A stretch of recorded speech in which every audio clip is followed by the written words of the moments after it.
Good morning, everybody. I'm Robert Scheer, and this is your 6 AM Wake Up. We've talked about the first 10 steps, I think, fairly thoroughly. And I think I've mentioned to you that steps 10 through 12 are the maintenance steps.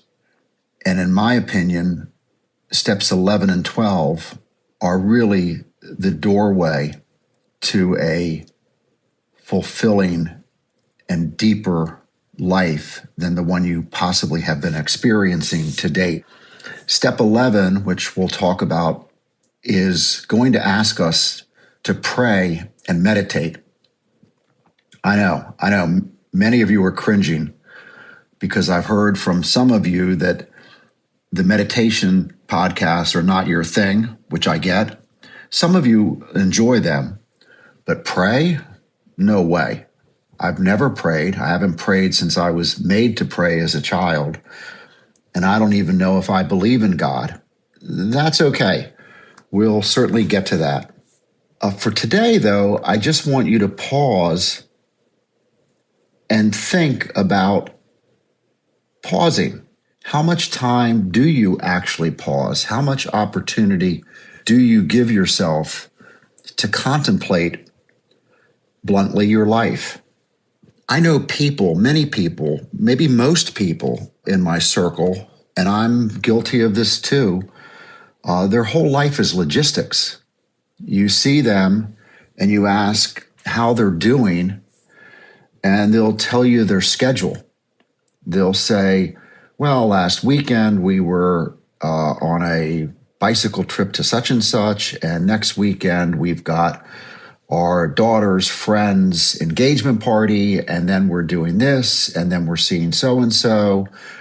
And it's just a series of things that they're doing that make them very busy, and that's really how they're evaluating and measuring their lives. There's a podcaster who I really like. His name's Jay Shetty. I think that's how it's pronounced.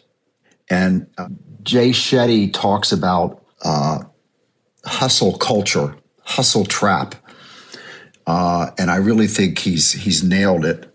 A few of the concepts that he talks about, and I have mentioned this in a phrase, is there really more to life than more?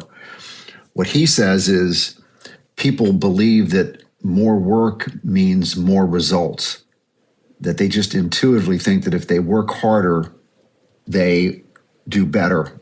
And of course, that ignores the fact that at some point we need to rest and recharge.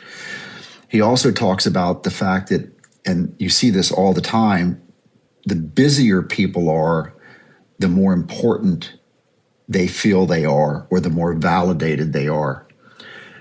Here's a good one for me, actually. He talks a lot about that rest has to be earned.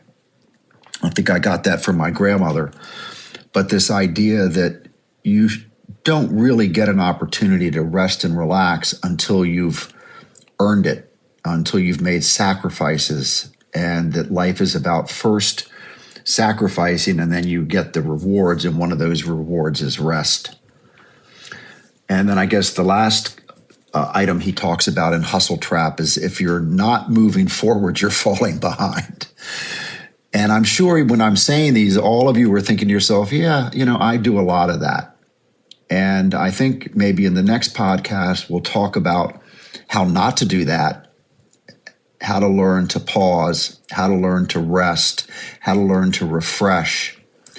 And then that'll be a good entree into the 11th step. Thanks for listening to my thoughts for the day.